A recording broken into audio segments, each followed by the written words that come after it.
Good morning. Back in 1979, I graduated seminary and was appointed to Houston to go start a new Methodist church. It was called Mission Bend. And there at Mission Bend, over the next 10 years, Marsh and I would make some wonderful friends. Some of our special friends were Mike and Frankie Berry. Mike was working at NASA, and I loved space and I loved flying, and so we really became great friends. One year he had an open house, a Christmas party, and we were there at the Christmas party. And who should come in the front door but Alan Shepard.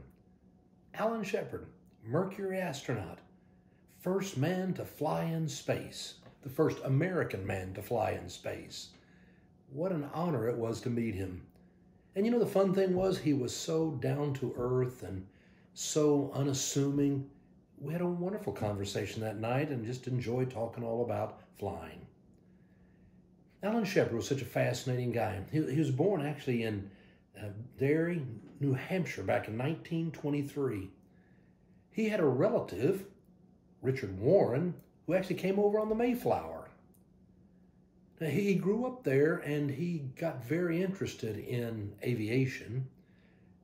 And then when he was a young man, World War II broke out and he went and he had joined with the Naval Academy. His father wanted him to go into the Army, but he went into the Navy.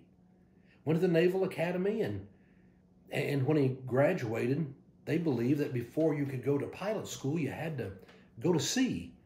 And so he was put on a ship and went to sea, and there he fought in the Pacific. When the war was over, he was allowed to go to flight school, and there he became a naval aviator, and then he went on to become a test pilot.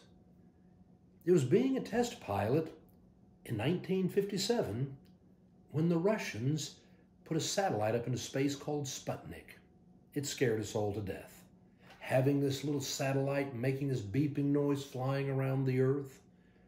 It was in 1958 that NASA announced we had a new program called Mercury, Project Mercury. The goal was to put a man into space. President Kennedy would come along and say, "No, our goal is to fly a man all the way to the moon and back before the end of the decade." Alan Shepard applied for the astronaut program, and he was one of the original 7 astronauts who was chosen. He was passionate about the space program, and in the end, he was chosen to be the first American in space. He should have been the first man in space, but we kept postponing and postponing, and Yuri Gagarin, a Russian, became the first man or human being to go into space. Alan Shepard was the first American right after that. And it was so exciting, it made him a national hero. He could hardly wait to get back into space. But you had all the original 7 astronauts who were going to get a flight. And so he began getting in line for the Gemini program. But in 1963, he found himself getting incredibly dizzy.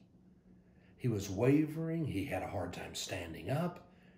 He knew that if you were flying in outer space, that could be fatal. Turned out he had Meniere's disease.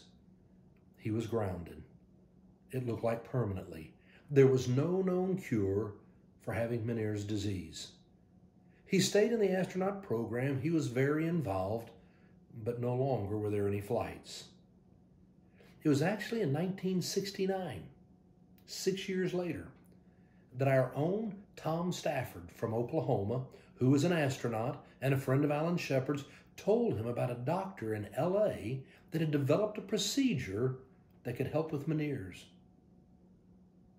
He went out to LA without telling anybody. He had the procedure and it worked.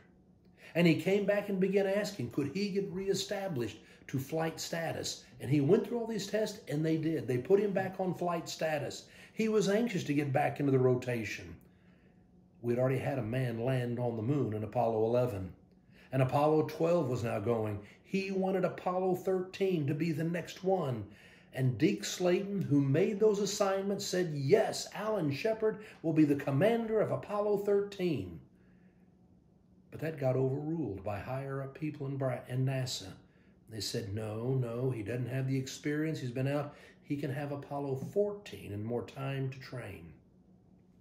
He was incredibly disappointed. What could he do? Jim Lovell took Apollo 13, and as we all know, Apollo 13 took off, an oxygen tank exploded. They didn't get to land on the moon. They almost died in outer space, and it was a great celebration when they made it back. And so Alan Shepard led Apollo 14, and he landed on the moon. The fifth man to ever walk on the moon, the oldest to walk on the moon.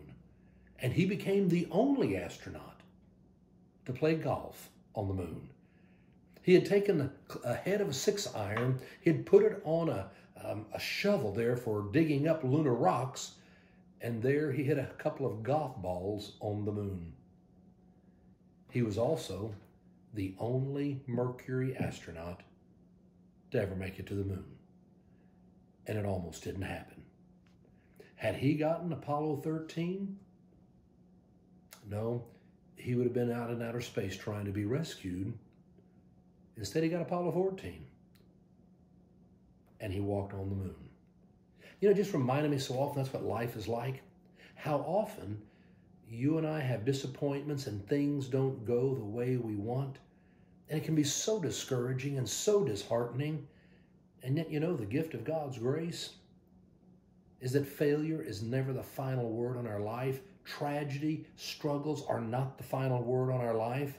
It is the gift of God's grace to lead us into the future and into a meaningful life. Maybe not the one we planned, but meaningful nonetheless. The next time you find yourself very discouraged, things not going the way you plan, just remember that disappointment may make the opportunity come your way to get to walk on the moon. Have a great day.